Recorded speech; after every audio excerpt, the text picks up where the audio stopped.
Alright, so here's the Burning Abyss Zoodiac deck I promised. Now, first thing you'll probably notice is, wow, there's no Momorat, and there's no Barrage. And I'll get to that when I get to the zoos. First up, the Kaijus. I want to mention, hopefully real quick here, hopefully I don't ramble too much. I am playing within the context of single rounds online against people who aren't necessarily playing meta. I could randomly run into anything. Like, I could run into super quantums, and the deck has no outs to super quantums other than the kaijus. So, and yeah, kaijus just kind of make super quantums terrible, unfortunately. Like, if we didn't have kaijus, super quantums would actually be okay. We could play super quantums, but that's a complaint for another video. Um, the kaijus, though, they are bad. If you are going first, they don't do anything to further your board. Because if you're going first, you want to make a board that is ridiculous. You want to make, okay, I have Beatrice, I have a Drancia at 3,200, and I have Totem Bird. Or, I've got, but if you do have Slumber, you can argue that you can technically, potentially make the board of Beatrice, Drancia, Super Dreadnought Railkin, and Superior Dora. But yeah, that's not going to happen. So, yeah, the kaijus are bad if you're going first. But because of the context I'm playing the deck in, I'm main decking them. Exodius. He's level 10, so you can overlay with Jizuku into the rail cannons, and that's pretty cool. But also he recycles the Zoodiac engine, which is really important. So he recycles all the Zoodiacs, and since the way I'm playing it is, the Zoo do their thing one time, and that's the thing happened.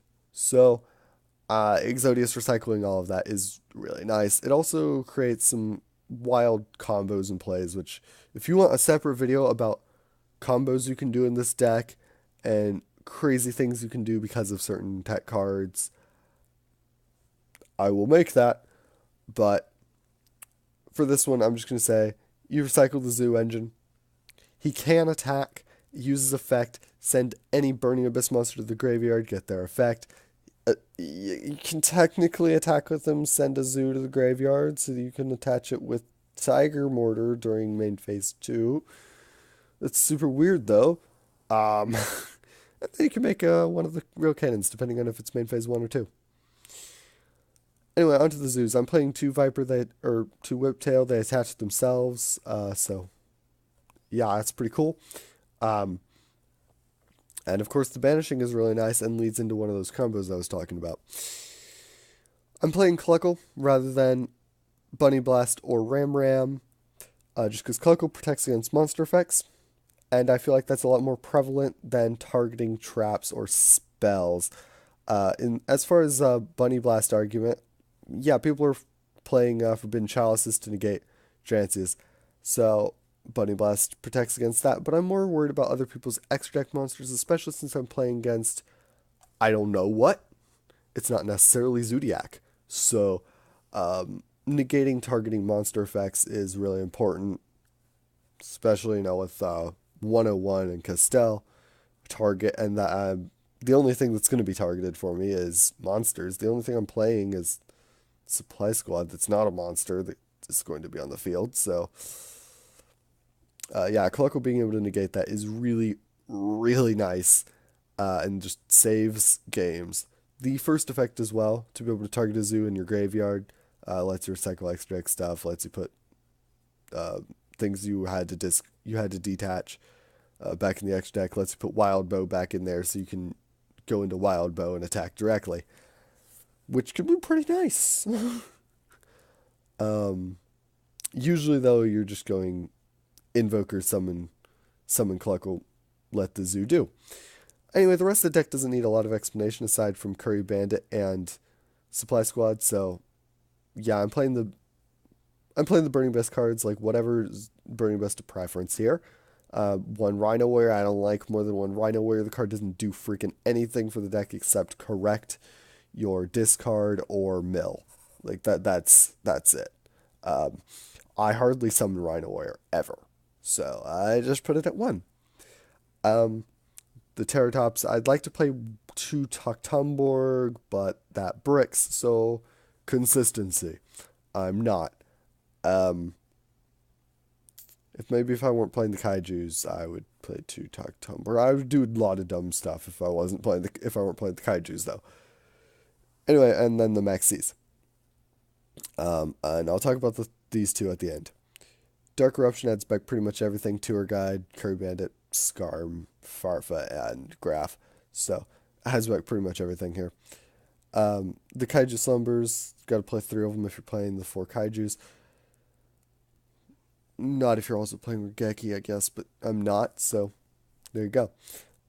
Chalice, I'd like to be playing two Chalice or two Dress. I'm kind of between Dress and Chalice. I'd like to be able to protect my monsters without negating them, but I want to be able to negate my opponent's monsters. So, I don't know. I'm between them on this decision here.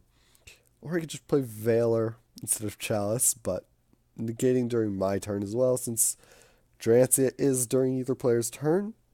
Chalice can be better. And also weakens the Kaijus.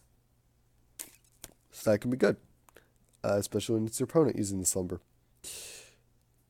Two Twin Twister, two My Body's a Shield, and then finally two Supply Squad and Curry Bandit. The Supply Squads, basically, there are times when you have like a Drancia or you have a Beatrice on the field, and Seer and Graph wouldn't do freaking anything aside from give you a send a Burning Abyss to the graveyard. So the ability to also draw off of that. I mean, if you're going to be activating one of your limited monsters, you want their effect to actually do something. So there you go. Also, it gives you situations where you can summon a Burning Abyss, even though it blows itself up by its effect. If it's Scarm, you get the Scarm Search during the end phase. If it's Farfa, you get the clear off your opponent's board. And you get into Twin Twister or Slumber faster. Or you get into My Body as a Shield to protect you from your opponent's battle traps and whatever the heck's going on your opponent's side of the field before you make your play or when you go into your battle phase. And being able to get into your other stuff to protect your monsters is definitely very good. In the Curry Bandit is kind of the same situation. It makes bad hands slightly better, and good hands better as well, in that you can get to Slumber and Twin Twister faster. So next turn you're pretty much going to kill your opponent. Yeah.